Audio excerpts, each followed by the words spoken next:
Shalom. பரிசுத்தாவியால் நடத்தப்படுதலில் நான்காவதாக ஆவினால் ஏவப்படுதல். லூக்கா 2ஆம் அதிகாரத்தில் அதனுடைய 25 வசனங்கள் வாசிக்கும் பொழுது, சிமியோன் என்றும் பெயர் கொண்ட ஒரு மனுஷன் எருசலேமில் இருந்தார். அவர் நீதியும் தேவபக்தியும் உள்ளவனாயும் இஸ்ரவேலின் ஆறுதல் வர காத்திருக்கிறவனாயும் இருந்தார். அவன் மேல் பரிசுத்த ஆவி இருந்தார் என்று எழுதப்பட்டிருக்கிறது. இந்த மனுஷன் மேல் பரிசுத்த ஆவியாக இருந்து கிரியை செய்கிறார். 26 கர்த்தருடைய கிறிஸ்துவினை காணும் முன்னே மரணமடைய மாட்டாய் என்று பரிசுத்த ஆவினாலே அவனுக்கு அறிவிக்கப்பட்டிருந்தது. ஆங்கிலத்திலே ரிவீல்டு. தேவ ஆவி அவன் மேல் இருந்தார்.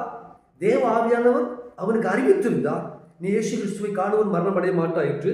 அடுத்ததாக பாருங்கள், 27 அவன் ஆவியின் ஏவுதலால் தேவாலயத்தில் வந்திருந்தான் என்று எழுதப்பட்டிருக்கிறது. இந்த 3 அனுபவங்கள் அவனுக்கு இருந்தது. அதுல ஆவியின் ஏவுதல், அங்கே ஆவியானவர் பேசவில்லை, ஆவியானவர் ஏவி ஒரு காரியத்தை செய்யப்படுகிறார். அவன் ஏவுதலினால் தேவாலயத்துக்கு வந்திருந்தார். இப்படி ஆவி நடக்கும் பொழுது ஆவினால் ஏவப்படுதல் ஒரு அருமையான அனுபவம்.